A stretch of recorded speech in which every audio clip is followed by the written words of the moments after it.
Right, welcome back.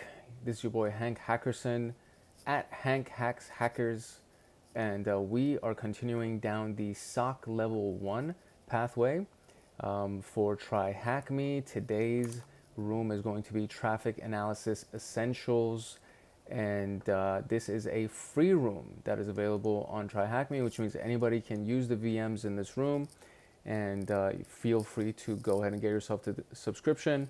You can use the link in the description below to get yourself a discount on the paid subscription, and it'll give you access to a lot of the advanced rooms with more machines, so on and so forth. But if you want to just kind of follow along with these videos and just learn as you go and use your own machines to do these exercises, you are more than welcome to do so. Just make sure that you like, subscribe, and turn on that notification bell so that you get notified the next time a video comes out in this pathway. And without further ado, we are going to go through traffic analysis and then all these other good things that are going to be available to us under network security and traffic analysis. So here we go, let's jump into it. Introduction. Network security is a set of operations for protecting data, applications, devices, systems that are connected to the network. It is accepted as one of the significant subdomains of cybersecurity. Okay, that makes sense. It focuses on system design, operation, and management of the architecture infrastructure to provide network accessibility, integrity, continuity, and reliability. Traffic analysis, often called network traffic analysis, is a subdomain of network security, and its primary focus is investigating the network data to identify problems and anomalies. This room is going to cover the foundations of network security and traffic analysis and introduce the essential concepts of these principles to help you step into traffic packet analysis. We suggest completing network fundamentals, which I believe I have done. I have done it. Yes, excellent. And let's jump into it. Cool beans. So here we go. Network security and network data. So network security, it's an essential concern of this network security to focus on two core concepts, which is authentication and authorization. There are a variety of tools, technologies, and approaches to ensure and measure implementation of these two and go beyond to provide continuity and reliability. Network security operations contain three base control levels to ensure the maximum availability or maximum available security management. So network security contains three base control levels. You have the physical, technical, and administrative. Physical security controls prevent unauthorized physical access to networking devices, cable boards, locks, and anything that would be linked physically, right? Technical is data security controls that prevent unauthorized access to network data, like installing tunnels and implementing security layers. And then you have administrative, that provides consistency in security operations like creating policies, access levels, and authentication processes, and even employee training falls under administrative, right? Then there are the two main approaches and multiple elements under these control levels. The most common elements in network security is access control and threat control. The starting point of network security was access control. It is a set of controls to ensure authentication and authorization, and threat control is detecting and preventing anomalous, malicious activities on the network. It contains both internal, which is trusted, and external traffic data probes. So the key elements of access control are firewall protection, network access control, identity and access management. You're going to see this a lot. This is like a big thing in a lot of jobs. Load balancing, network segmentation, virtualized private networks, which is VPNs, and the zero trust model. So firewalls, I mean, it's pretty self-explanatory. So incoming and outgoing traffic has predetermined security rules. So it's either allow or deny, designed to block suspicious malicious traffic and application layer threats while allowing legitimate and expected traffic. So deny and deny block would be the same thing, and then allow is allow. Network access control controls the device's suitability before access to the network. It's designed to verify device specifications and conditions are compliant with the predetermined profile before connecting to the network. Very important. IAM, Identity and Access Management, controls and manages the asset identities and user access to data systems and resources over the network. Then you have load balancing, controls the resource usage to distribute based on metrics that are provided, distribute the tasks over a set of resources and improve overall data processing flow. This also helps with redundancies and if anything crashes or if anything's about to crash, if there's too much traffic coming in because of a DOS attacks, stuff like that. Network segmentation creates and controls network ranges and segments to isolate the user's access levels, group assets with common functionalities, and improve the protection of sensitive internal devices and data in a safer network.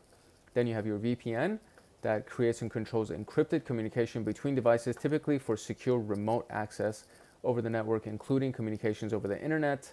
And then you have zero trust, which means configure and implement access and permissions at a minimum level, meaning basically don't trust anybody.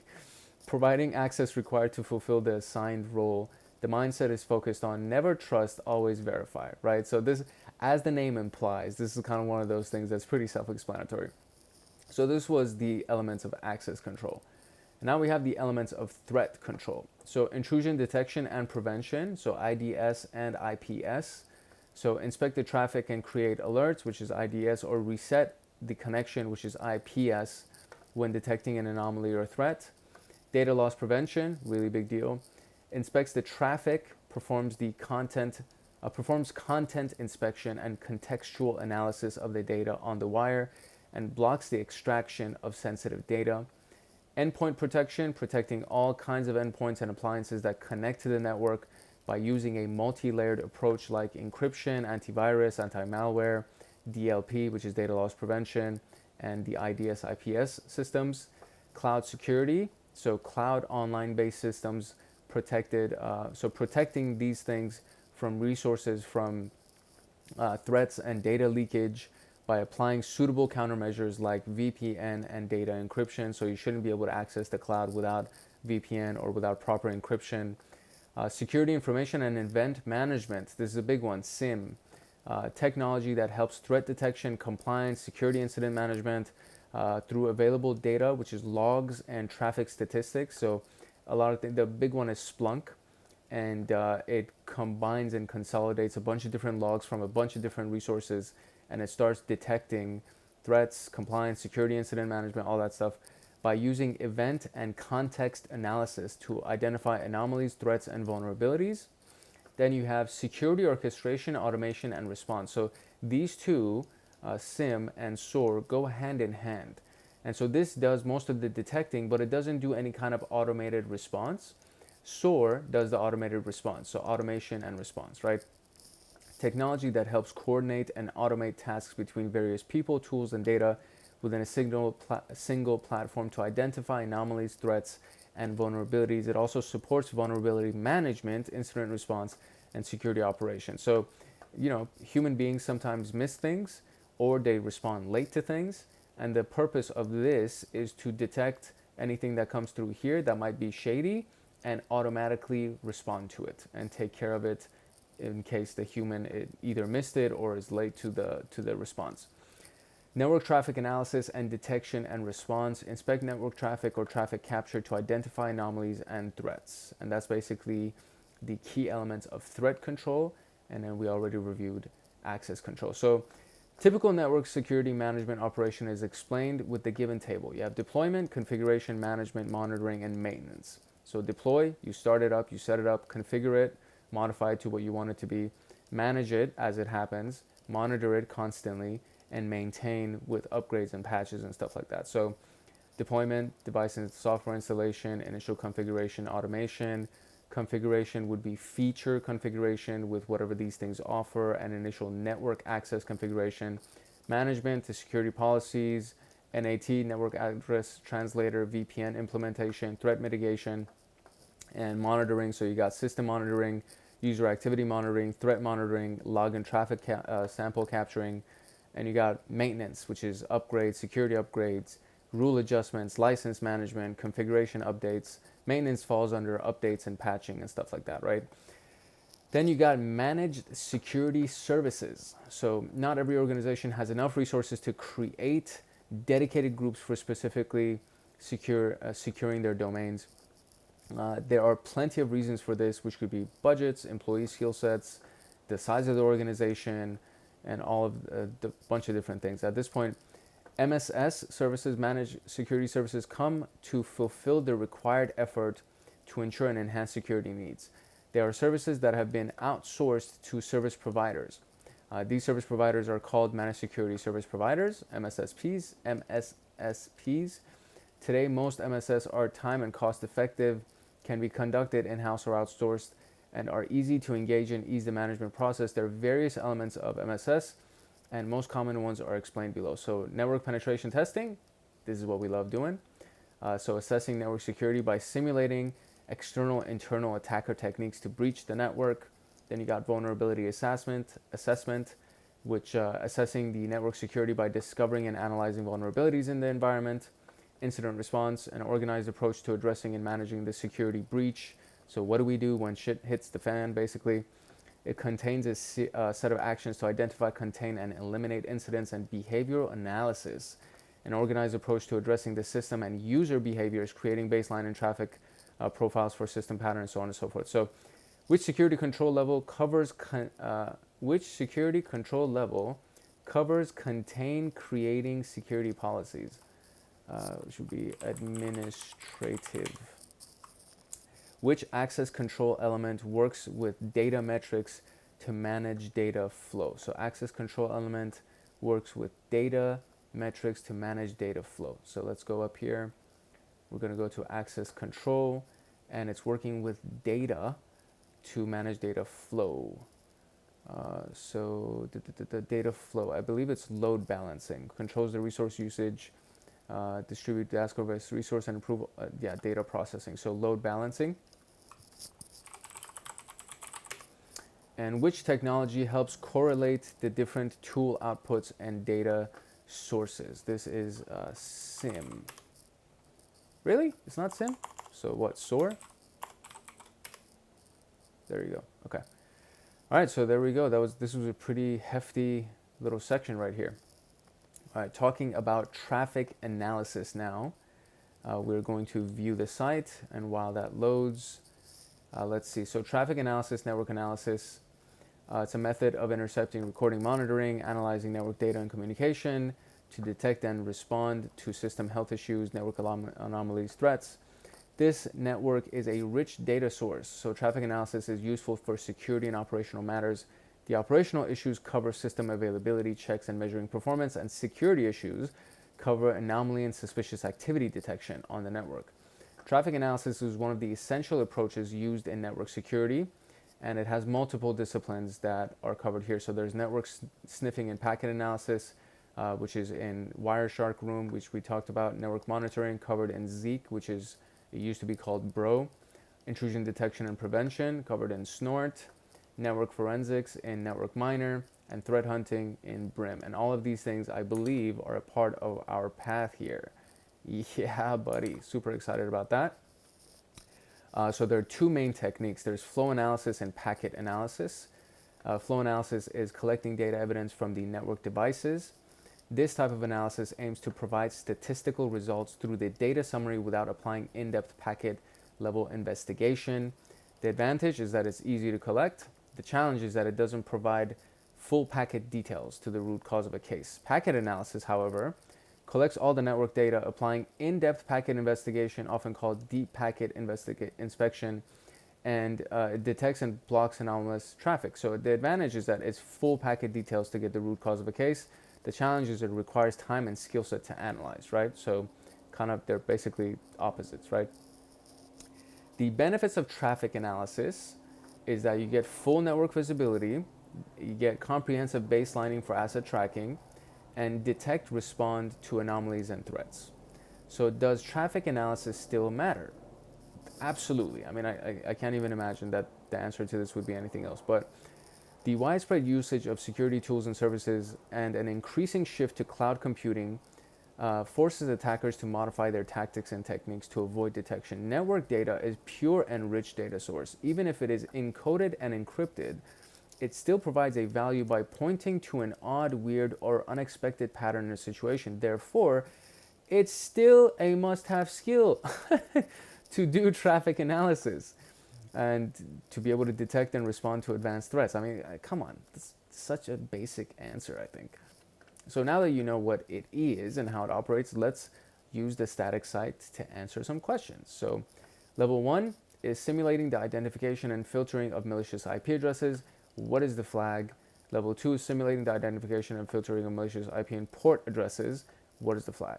Okay, so what is the hint on this one? Red dots represent malicious packets.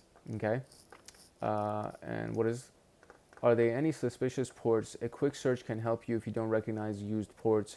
Any recurring numbers in ports. So we can't click on any of these things. So we're just going to start the traffic and see what that does here. We're going to get green. Okay, we got some red packets that came. Oh, and record the traffic for. Okay, so let's try this one more time. Give it to me one more time. So 9962. And then 9999 gave us some red packets, and now we got some data, the IDS IPS system filter table, ID and value. So this is it right here. Let's kind of come down here and see what we got. So analyze the data and enter 2 IP addresses for the firewall to filter. So I already saw it. So we got, what is it? It was 10.10.9999. So let's go down here. And well, so it actually says it right here too, right? So corporate policy violation, P2P usage, social media usage, multiple login attempts, which is 9999, and suspicious ARP behavior, which is 74, bad traffic is 62, protocol, other, and Metasploit traffic, which is again 9999. So that 9999 has definitely done some bad things, and 62 was doing bad traffic. I mean, I guess that kind of applies, but so 10.10.9999, that's definitely one. Add to the filter, buddy. Did you add? Where's my filter? Oh, there you go. It's up there. And then 10.10.9962. Add that to the filter. And let's see how that works. We're going to restart the traffic. And now it's being filtered. And now it's being filtered. And we got some. Nice. So we actually got that. Whoops. Damn, what was my ticket? I should have copied it. I think it was called Packet Master. So THM. And then let me go to here so I could see what I'm typing. Packet Master. That should be it. Damn it. Is it packet _ master? There you go. Okay. So now we are filtering malicious IP and port addresses. So these are the traffic analyzers that we got. So this time, instead of IP addresses, select 3 destination ports to block and stop the address. So we have the ports right here. So destination ports to block. So we have 4444. That seems to be the destination port, because these are source, I'm guessing, right? Yeah, so these would be the source ports. And so these are going to be our destination ports. So I'm going to do 4444. That's going to be added. Did it add? No, it didn't add. So add to filter. And then I got, what else did I get? Oh, I see. You know what? I see. Because these are where it's coming from, and it's going here. So 199 is what we want to make sure that we analyze. And so 199, which is here, it has a variety of ports. So 2999, 7777, 445, so on and so forth. So we were told to do a search to see if you can find any, if you don't recognize the used ports. So I do recognize 445. I don't recognize 7777. Port 21 is FTP. 3689 I think is I don't know. Okay, so let's do a basic scan of common ports, right?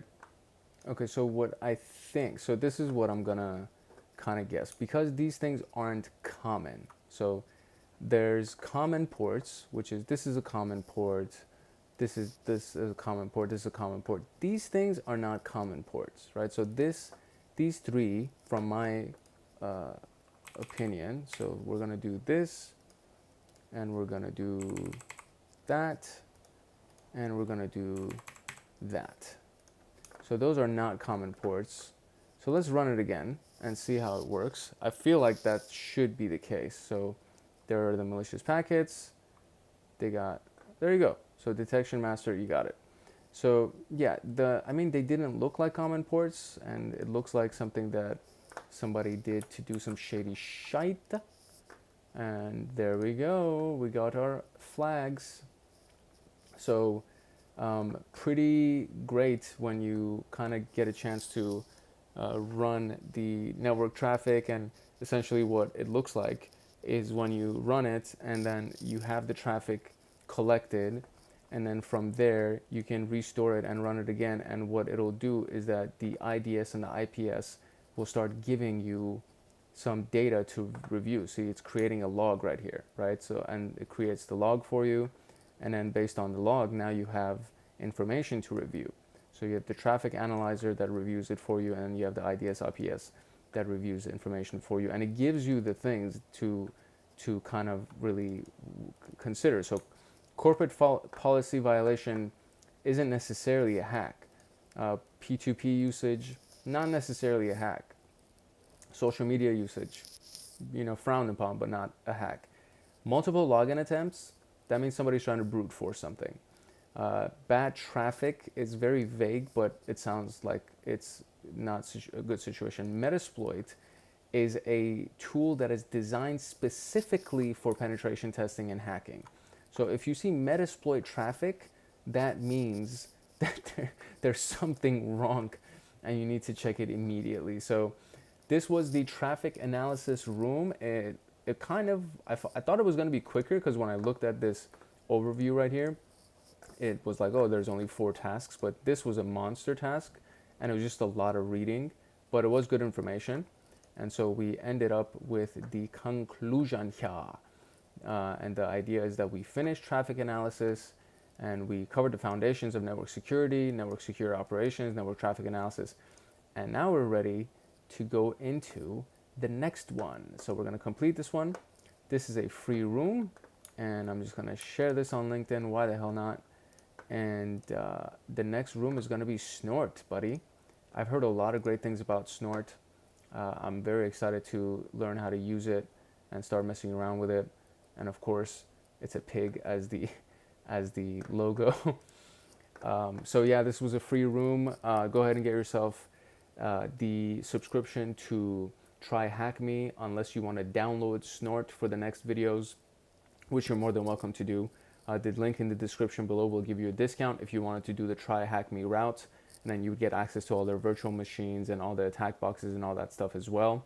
Otherwise, if you want to just follow along in the videos, all you got to do is subscribe and like and turn on that notification bell so that you get notified the next time that we drop something. Feel free to leave any comments or questions in the comment section below, and I will get to them as fast as I possibly can. I'm very responsive, so yeah, we'd love to hear from you. Otherwise, it's your boy Hank Hackerson at Hank Hacks Hackers. This was a great little introduction to traffic analysis, and I'm excited to continue and move on to the next videos. So hopefully you enjoyed it. Peace, love, and chicken grease. I will see you soon.